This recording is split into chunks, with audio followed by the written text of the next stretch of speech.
Hello, everybody, and welcome to the Gentle Rebuild. In today's episode, I'm going to be talking about slow living while finding peace in a fast world because we live in a crazy fast world today and society moves so fast and it's so stressful and it's so important to be able to take a step back and breathe, but I feel like we've forgotten how to do it or we just don't have the time to do it. So I wanted to talk about that a little bit today. And we forget to remember that we first start to enjoy life when we slow down. That's when we are able to notice every little detail around us, notice our lives, our nature, appreciate everything way more.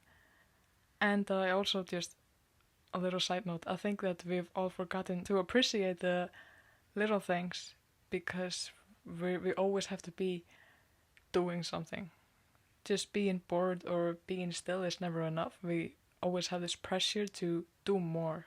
But obviously, slowing down is also different for every single person. It could be one thing for you, a totally different thing for another person. It's all different, and I think that's so cool too. So, slow living is a mindset. It's not supposed to be a set of rules. It's just about to be able to take a step back and breathe and slow down, calm down. Because if you start to make a lot of rules around it, like it's kind of out of the window. It's not about just being. You're already making it not fun by putting a lot of rules around it. So it's just about being able to slow down without feeling guilty, I guess. And it's also about living intentionally and in tune with your own rhythms. Because as soon as you start to slow down, you notice everything way more around you and how you are and how you work in different ways, mentally, emotionally, physically. You get to know your body and your mind so much more and your environment. And that way you start to appreciate all the little things way more and you start to appreciate yourself way more in so many different ways. And I think that is so beautiful. And honestly, that everybody needs to be able to do. Everybody needs to know themselves in a very deep way to be able to understand yourself and therefore help yourself if you ever need to help yourself in one way or another. But obviously, ask for help too. But you'll get more in tune with what your body is asking from you, and that way you can listen to your body and work with it, not against it. And I feel like there's so many people that have forgotten how to do that. It's also about prioritizing presence over productivity. It's totally okay to be productive. It's a good thing, but you don't always have to be doing something. Like, take care of your home, your family, your friends, your job, but yourself too. And we often forget that one part, taking care of ourselves, because we feel like we always have to do something and be productive, because otherwise we feel the pressure of society that we always have to do something, always have to be on the go. But it's about also like prioritizing presence over productivity. As soon as you slow down, you start to again notice everything way more around you. And when you're not always on the go, you're not always hustling, you're not always online, you get more in tune with everything in your life and you notice everything around you way more and you appreciate it way more. Because I also feel like we have forgotten to appreciate the smaller things in life because we're always plugged in our phones or always trying to do something to keep up with the societal pressure. So it's just about, again, slow down. You also don't have to rush everything. Like, take your time. Enjoy what you're doing. Make it fun. You don't always have to rush because, like, when you start rushing things, you might accidentally get more stressed. But, like, if you're just enjoying it and taking your time, if you can, it's way better and way more fun. And it's also maybe just about asking yourself, what actually matters to me today instead of what should I be doing? It's about thinking and taking care of yourself first and then doing everything else that needs to be done with intention, I guess. But in today's day and age, we also might struggle with slowness because our culture glorifies the hustle and the multitasking, which is, I mean, it's good to a point, but your whole life shouldn't be around that because we're also seeing the rise of chronic diseases and burnouts in so many young people. And it's because of all of the hustle and always have to be on the go and not being able to relax and take care of yourself. We might also feel the fear of missing out because all of a sudden we're taking a step back, we're not doing what we think we should be doing because society has told us, or social media. We might also feel the fear of being judged as lazy or like we're falling behind. And I think that's maybe one of the most common fears when it comes to slowing down a little bit. You're not lazy and you're not falling behind. Taking a moment for yourself and appreciating the little things and being in tune with yourself is not lazy, it's necessary. And you're not falling behind by doing it at all. It is so important to be able to do that. But I also understand that aspect because some people just don't seem to understand why someone would want to slow down a little bit or a lot because they thrive on this modern culture and they might judge you. But if someone is actually judging you for this, I mean, I really doubt that anyone will be judging you for slowing down, honestly.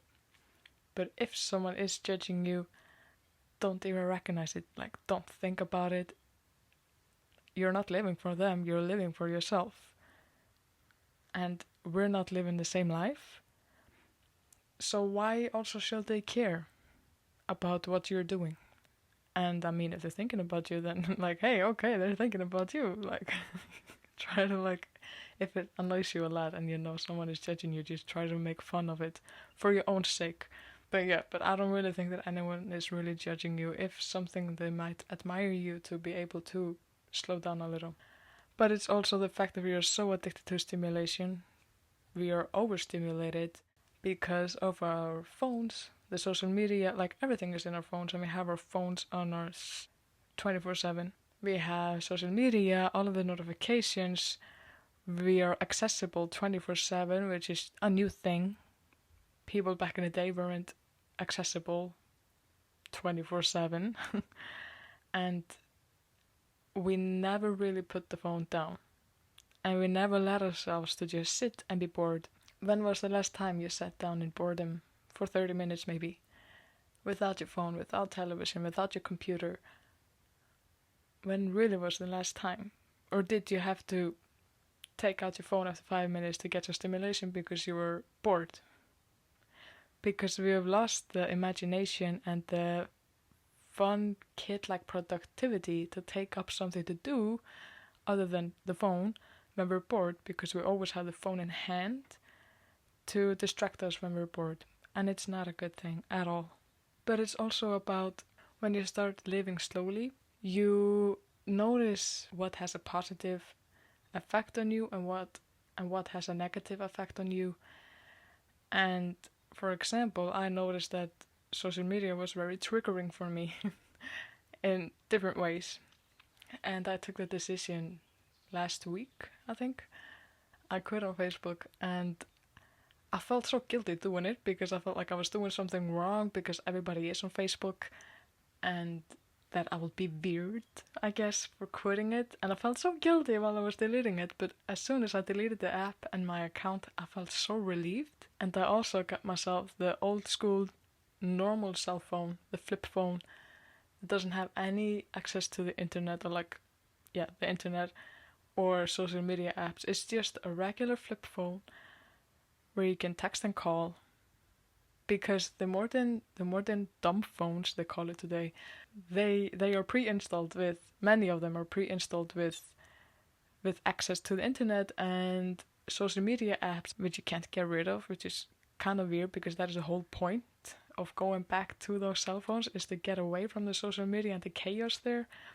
I found it very interesting because as soon as I put the SIM card in my flip phone, I immediately started spending less time on my iPhone and started taking up old hobbies again and like got so calm again. It's so weird. You don't even realize how much effect it has on your life, and like it's crazy.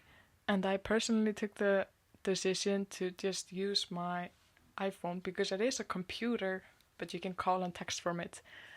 To just use my iPhone for work, and obviously I still have other social media accounts, but my goal is one day to quit them altogether, and I'm actually really excited for it.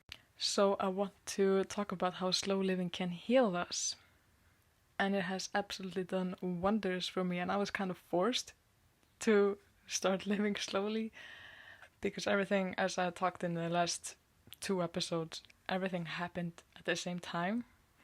Not fun, but oh well. Um, so, how slow living can heal us? It can calm our nervous system so our stress hormones become lower because we're not always being overstimulated, for example, by our phones or by the fact that we need to always be doing something. Just taking a step back and really be in the moment and appreciate everything, it totally helps with calming your nervous system. It can also help with your digestion, so you get a better digestion because you're more in tune with your body and you have a more rhythm in your life. I've heard a lot that like so many of us have like our digestions are whack in so many of us, which is not good at all. It can also help with your sleep, regulating your sleep and getting a good night's sleep so you're not on your phone, for example. Just the phone. The phone is such a big factor in our life. So you're not on your phone in the evening, and the blue light, we know how that affects our brain and how that wakes us up. Just also seeing things on the phone late at night, like it can wake you up, it can make you anxious. Skipping that part and tuning yourself down for the night, maybe sipping a tea, reading a book, going for a late night calming walk, just without the headphones and without the phone.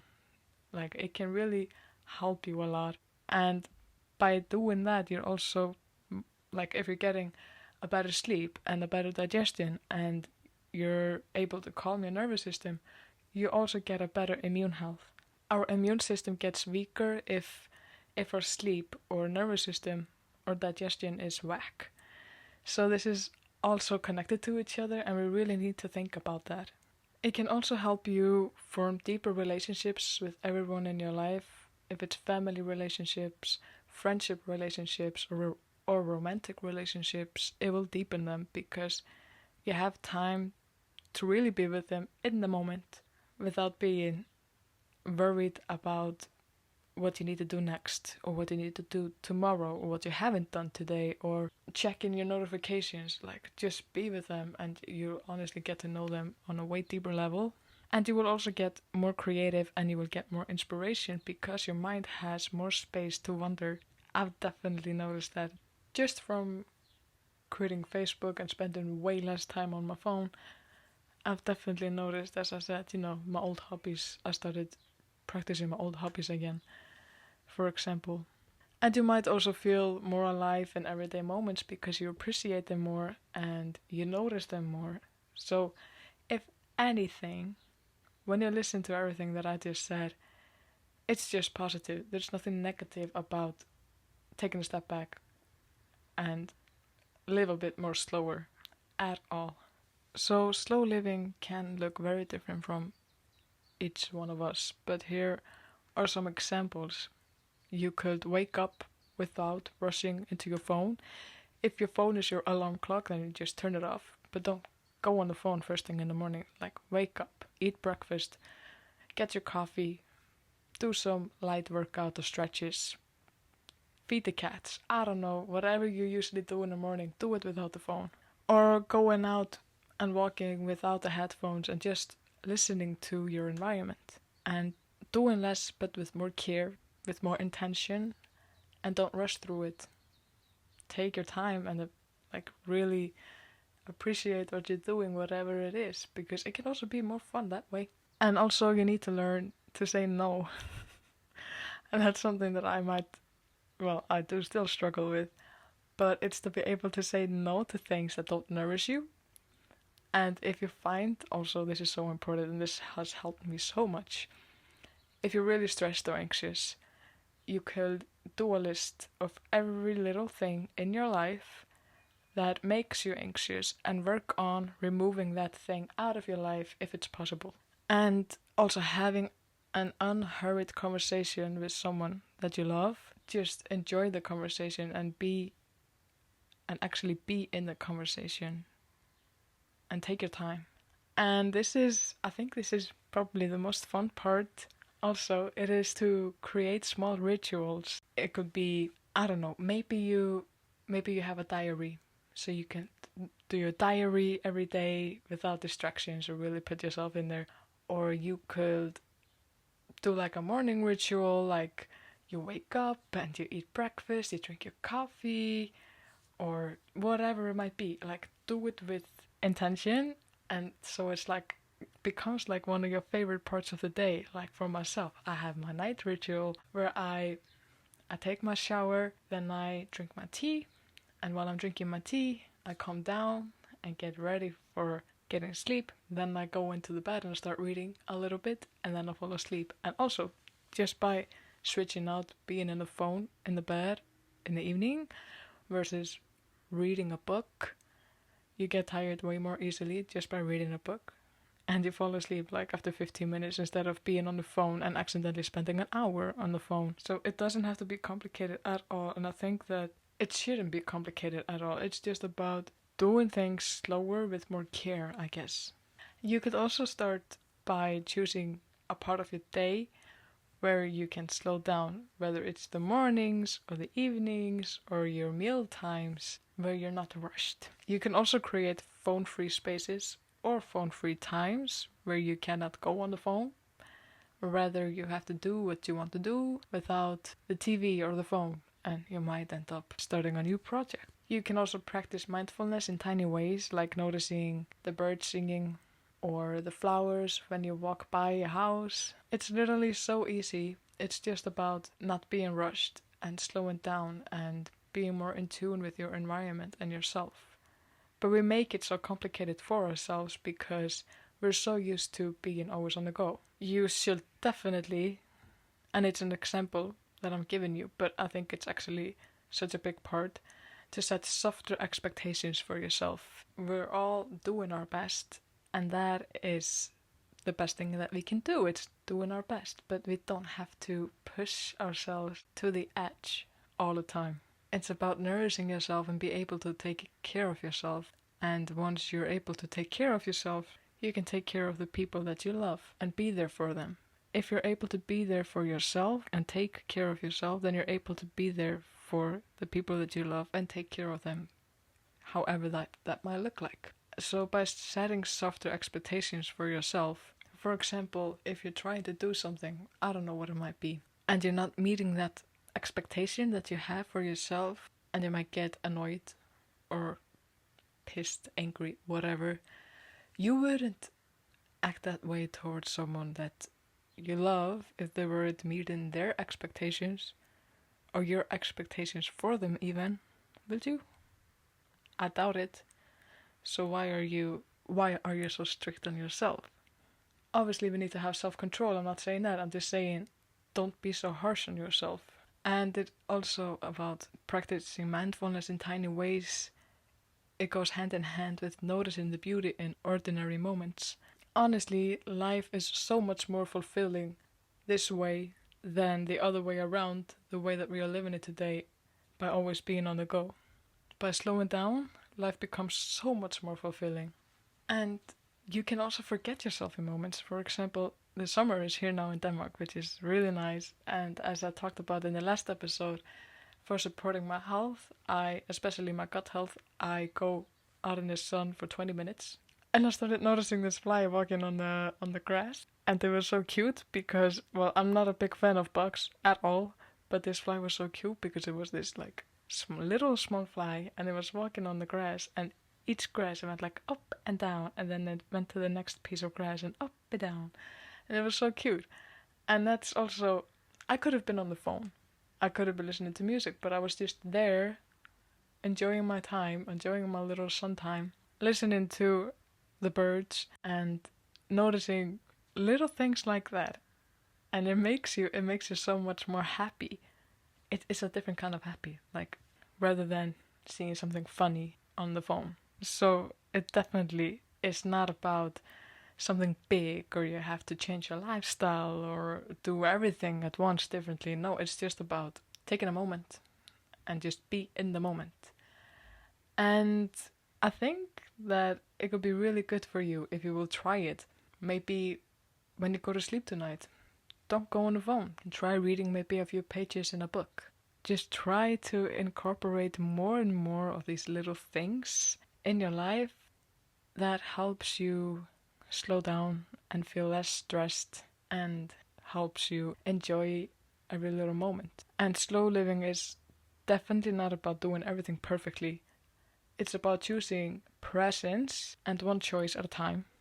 So you're more at peace because your mind is not overflowed with every little thing that you're thinking about or that you have to do. It's just about, again, it's so simple. It's just taking a step back and be. So this was actually a really short episode compared to the last two, or my first two. But I really want to thank you all for tuning in and listening to this episode, and I really hope that you will try to incorporate maybe a little bit of slow living in your life. And I promise you that you will see such a huge difference in everything, like in your fulfillment in life and your happiness, your stress, because also by, for example, by stop consuming social media all the time, because we're all addicted to our phones, you also take the external expectations off of you because you're not always comparing yourself to other people. I really hope that you enjoyed this episode.